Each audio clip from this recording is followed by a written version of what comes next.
Selamat pagi Bapak Ibu Saudara sekalian. Selamat datang dalam acara Sarapan Sabda bersama saya Pak Saparman.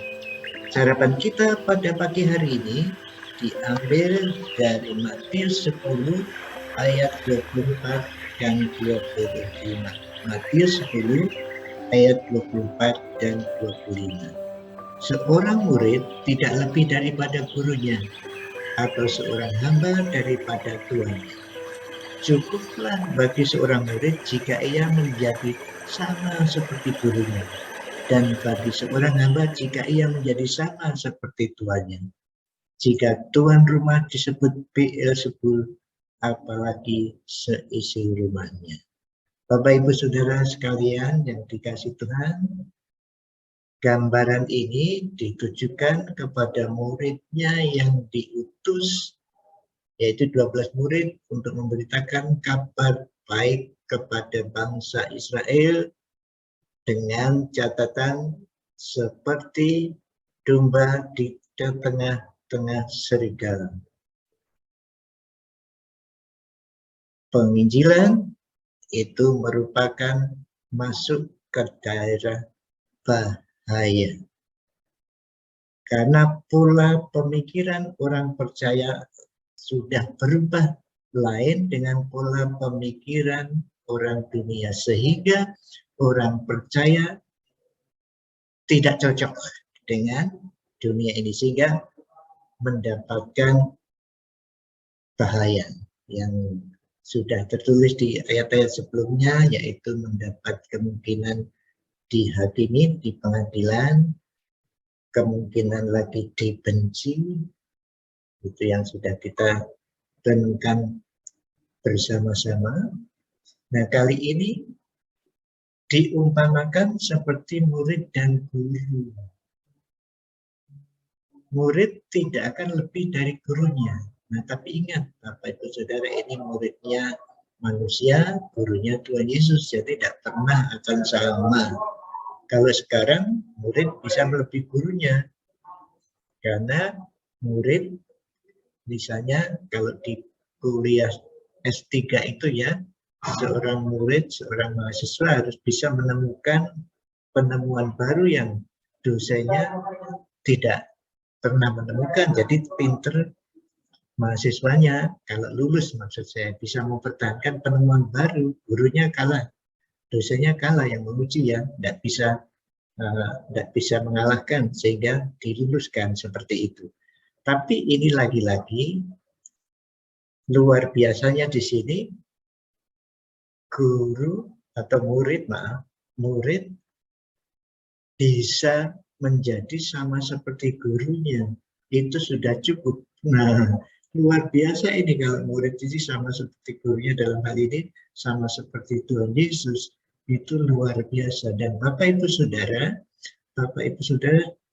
dapat seperti Tuhan Yesus dalam arti di sini ayat bagian terakhir, jika tuan rumah disebut Beelzebul, apalagi seisi rumahnya. Artinya menjadi orang percaya, menjadi murid Yesus, pasti mendapat penghinaan. Kalau Tuhan Yesus gurunya dianggap penghulu setan Beelzebul, apalagi murid-muridnya. Jadi Bapak Ibu Saudara pasti menderita, dan memang ada penderitaan. Paling sedikit penderitaannya itu adalah kesalahpahaman, cara berpikir yang berbeda dengan dunia seisinya.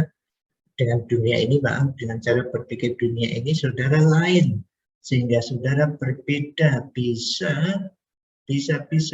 disingkirkan, bisa dihina, bisa yang pasti ada kemungkinan salah paham.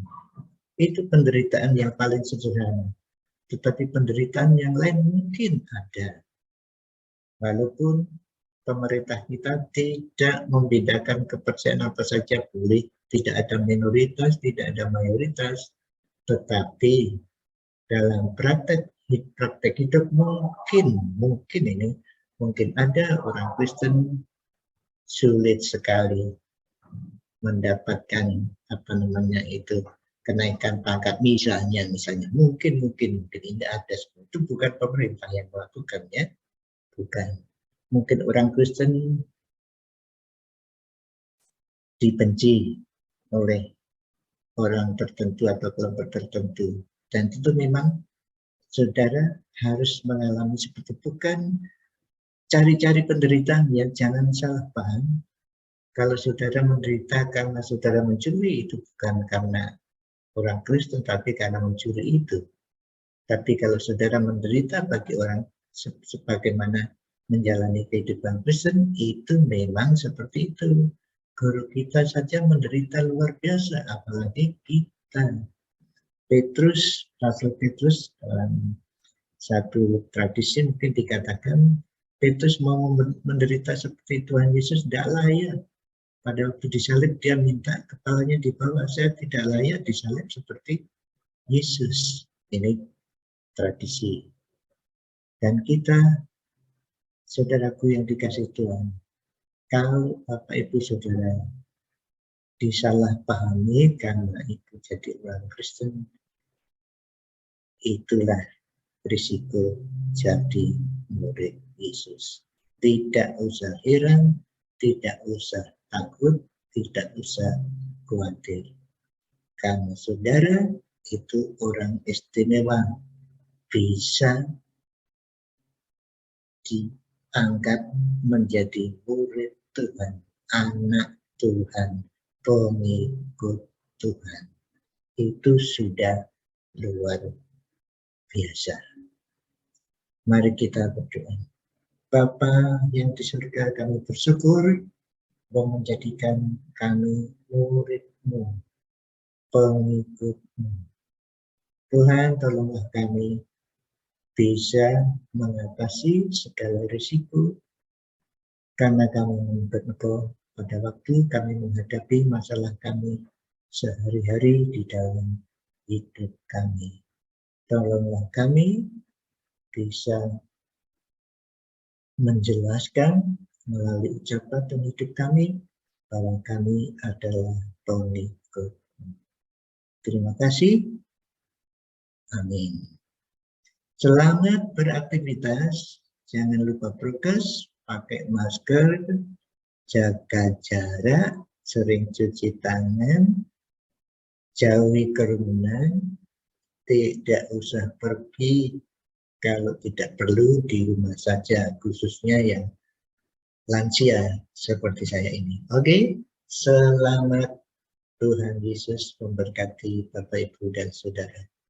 Amin.